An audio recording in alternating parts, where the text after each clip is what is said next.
बिस्मिल्लाहिर्रहमानिर्रहीम। अस्सलाम वालेकुम फ्रेंड्स, आज मैं आपके साथ शेयर करूंगी गाजर का हलवा बनाने का बहुत ही आसान तरीका। तो गाजर का हलवा बनाने के लिए ना सबसे ज़्यादा मुश्किल काम ही अक्सर ख़वातीन को लगता है गाजरों को क्रश करना, क्योंकि घंटों लग जाते हैं गाजरों को क्रश करने में। लेकिन आज की इस वीडियो में मैं आपके साथ बहुत ही आसान तरीका शेयर करूंगी। प्रेशर कुकर में हम ये बनाएंगे बिना क्रश के। तो वीडियो को शुरू करते हैं। सबसे पहले यहाँ पे मैंने एक कढ़ाई में 1.5 किलो दूध ले लिया। ये हम खोया बनाएंगे, बहुत ही आसान तरीका है खोया बनाने का। तो चूल्हे की आंच को मैंने तेज़ कर दिया और जब इसमें उबाल आ जाएगा दूध में, तो फिर हमने चूल्हे की आंच को बिल्कुल दरमियाना सा कर देना है। वक्फे वक्फे से हम इसका चम्मच जो है वो चलाते जाएंगे, ताकि दूध जो है वो नीचे भी ना लगे और साथ गाढ़ा भी हो जाए। तो यहाँ पे ना चूल्हे की आंच को हल्का करके तो आप आराम से दूसरे काम कर सकते हैं। तो जब तक हमारा खोया बन रहा है तो दूसरे स्टेप की तरफ चलते हैं। यहाँ पे मैंने तकरीबन 2 किलो गाजरें लेके उनको अच्छे से मैंने काट के ऊपर से छिलके उतार के धो लिया था, और ये वेट में आप तकरीबन 1.5 किलो के करीब है। तो गाजरें हलवे के लिए जब भी आप लेना, कोशिश करें कि इस तरीके से पतली पतली हों गाजरें। इनका टेस्ट हलवे का बहुत इससे अच्छा आता है। आप इसको पकाना स्टार्ट करते हैं। तो एक अदद प्रेशर कुकर ले लिया और इसमें मैंने 2 खाने के चम्मच भर भर के डाल दिए देसी घी के। देसी घी अगर आप नहीं डालना चाहते तो बनास्पति या फिर ऑयल भी डाल सकते हैं, लेकिन देसी घी से टेस्ट बहुत अच्छा आएगा। तो घी जब गर्म हो जाएगा तो इसमें मैंने थोड़ी थोड़ी करके तो ये गाजरें शामिल कर देनी है। और यहाँ पे प्रेशर कुकर से अगर बड़े साइज़ की गाजर हो ना लंबाई में, तो फिर आप दरमियान में से कट भी कर सकते हैं।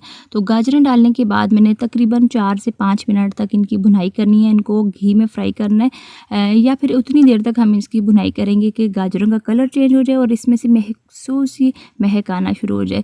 और साथ ही यहाँ पे एक चुटकी के करीब मैंने नमक शामिल कर दिया। नमक से इसका टेस्ट में कोई फ़र्क नहीं पड़ेगा, लेकिन हाँ, नमक जो है ना गाजरों का पानी छोड़ने में मदद ज़रूर करेगा, क्योंकि हमने प्रेशर कुकर में इनको पकाना है और हमने कोई इसमें पानी शामिल नहीं करना।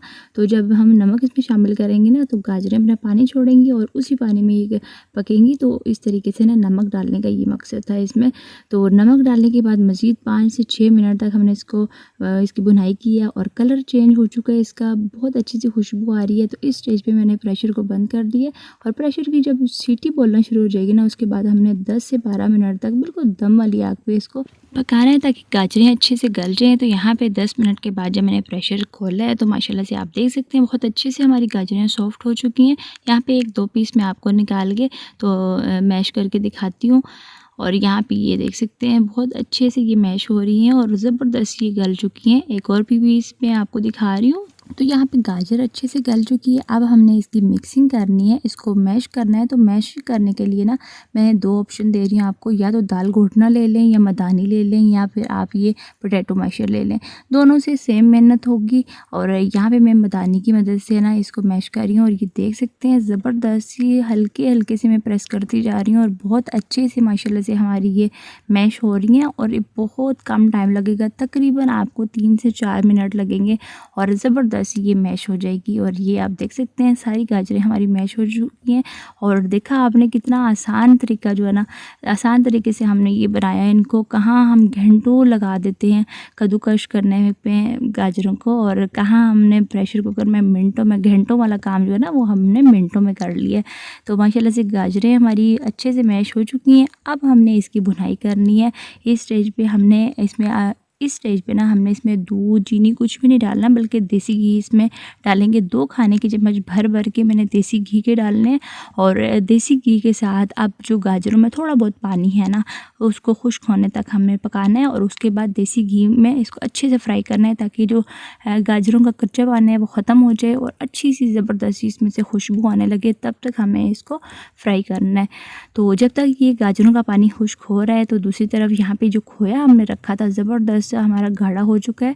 माशाल्लाह से आप देख सकते हैं चूल्हे की आंच बिल्कुल दरमियानी आग पे ये पकता रहा है और ज़बरदस्त से ये तैयार हो चुका है। तो अब मैंने चूल्हे को बंद कर दिया है, इसको ठंडा होने देखिए। जब तक ये ठंडा होता है तो तब तक चलते हैं अपने गाजरों की तरफ, जहाँ पे इनका पानी जो है ना माशाल्लाह से खुश्क हो चुका है, ऑयल भी सेपरेट हो चुका है। और यहाँ पे गाजरों की बहुत मज़ेदार सी खुशबू आ रही है। तो इस स्टेज पे मैंने इसमें शामिल करनी है चीनी। चीनी यहाँ पे आधा कप मैंने लिया, क्योंकि माशाल्लाह से गाजरें जो है ना वो भी बहुत अच्छी मीठी-मीठी गाजरें थी, तो आधा कप चीनी जो है ना इसमें इनफ है। लेकिन हाँ, अगर आपको मीठा ज़्यादा पसंद है या कम पसंद है तो आप अपनी मर्ज़ी के मुताबिक इसके टेस्ट को चेक करने के बाद घटा सकते हैं या बढ़ा सकते हैं। तो चीनी जब हम शामिल करते हैं ना, तो चीनी ने भी पानी छोड़ना है। तो अब यहाँ पे चीनी का पानी खुश्क होने तक हमने मज़ीद इसकी पकाई करनी है और चूल्हे की आंच को दरमियाना सा रखना है। और जब तक चीनी का पानी खुश्क होता है तब तक हम इसको पकाएंगे। थोड़े थोड़े वक्फे से हम चम्मच चलाते जाएंगे और चीनी का पानी खुश्क होने तक इसको पकाना है। तो यहाँ पे चीनी का पानी जो है ना माशाल्लाह से खुश्क हो चुका है और ऑयल जो है ना ये भी सेपरेट हो चुका है। ज़बरदस्त सा हमारा ये हलवा अभी हाफ़ डन है, फुली डन नहीं है, क्योंकि हमने अभी 1 से 2 प्रोसेस और करने हैं। तो लेकिन यहाँ पे मैं आपको दिखा रही हूँ घी इसका सेपरेट हो चुका है। चूल्हे को मैंने बंद कर दिया। अब यहाँ पे खोए की तरफ चलते हैं। तो खोया माशाल्लाह से हमारा रेडी है, ठंडा हो चुका है और ये गाढ़ा भी आप देख सकते हैं काफ़ी हो गया। तो 2 से 3 खाने के चम्मच ना खोया हमने निकाल के फ्रीज़र में सेट होने रख देना है, क्योंकि हमें गार्निश करते टाइम हमें ये ज़रूरत पड़ेगा। और बाकी जो खोया है ना उसको हमने इकट्ठा कर लेना है। और ये जो गाजरें हमने मैश करके रखी थी तो ये मैंने इसमें शामिल कर देनी है। अब मैंने मज़ीद इसमें और चीज़ें शामिल करनी है इस स्टेज पे। तो यहाँ पे ये गाजरें मैश की हुई मैंने इसमें शामिल कर दी है और अच्छे से हम इसको मिक्स करेंगे। और ज़बरदस्त है, ये आप देख सकते हैं खोया और गाजर जो है ना वो जब मिक्सिंग हम कर रहे हैं तो बहुत ही मज़ेदार सी ये हलवा जो है ना ये लग रहा है। तो अच्छे से हम इसको मिक्स करेंगे और उसके बाद मज़ीद इसमें चीज़ें शामिल करनी है हमने।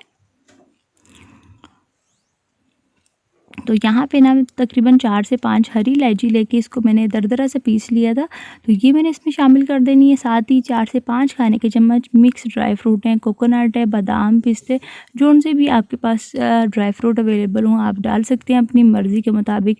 तो यहाँ पे हरी इलायची और बादाम पिस्ते डालने के बाद ना अब हमने मज़ीद इसकी तकरीबन 5 से 6 मिनट तक भुनाई करनी है, ताकि इन दोनों चीज़ों का फ्लेवर भी ना अच्छे से इस हलवे में आ जाए। तो अच्छे से ये माशाल्लाह से दरमियानी से भी कम दम वाली आग पे मैंने इसको पकने छोड़ दिया। और ये आप देख सकते हैं इसका घी जो है ये अलहदा होना शुरू हो गया, जो कि इस बात का साइन है कि हमारा हलवा बिल्कुल तैयार है। तो यहाँ पे मैंने ढक्कन से ढक के तो उसको तकरीबन 3 से 4 मिनट के लिए दम पे रख दिया था। तो 4 मिनट के दम के बाद ज़बरदस्त सा हमारा गाजर का हलवा तैयार हो चुका है, ज़बरदस्त खुशबू, ज़बरदस्त टेस्ट के साथ। और इसकी फ़ाइनल लुक आप देख सकते हैं बहुत ही ज़बरदस्त सा आया। और इसको आपने गर्मा गर्म ही सर्व करना है, तो तभी आपको टेस्ट जो है ना वो बहुत ज़्यादा मज़ेदार सा लगेगा। तो यहाँ पे मैंने इसको कुछ खोया और बादाम के साथ और कुछ बॉयल एग के साथ ना इसको गार्निश कर दिया और माशाल्लाह से ज़बरदस्त सा हमारा हलवा जो है ये तैयार हो चुका है। इसके साथ ही मैं आपसे इजाज़त चाहती हूँ। वीडियो को लाइक और अपने फ्रेंड्स एंड फैमिली में शेयर ज़रूर करिएगा और चैनल पर अगर आपने फर्स्ट टाइम विजिट किया तो सब्सक्राइब ज़रूर करिएगा। अल्लाह।